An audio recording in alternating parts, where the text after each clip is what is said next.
Hi everyone, welcome back to the channel. In this video, I'm going to show you how to withdraw money from Phantom Wallet.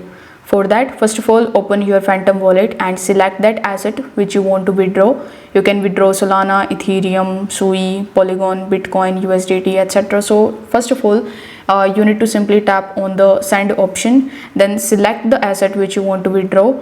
Most probably you are going to withdraw your USDT or Solana. Let's say you want to withdraw Solana, so you need to simply tap on it. After that, in this address section, you will have to provide that address which you want to use in order to withdraw your money from the Phantom Wallet. So you need to just get that address from your favorite exchange or your wallet and paste it over here. After pasting it, press next in the bottom.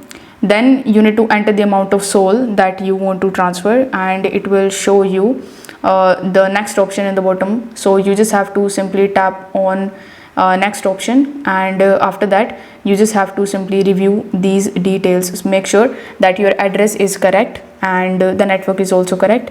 Once you are done with it, you need to simply tap on the send option, then wait for a few seconds until it shows you a check mark. Once it shows you the check mark, you just have to wait for 5 minutes more until the money appears in your exchange or wallet from the Phantom Wallet. So if this video helped you out, consider subscribing to this channel and giving it a super thanks. Thanks for watching.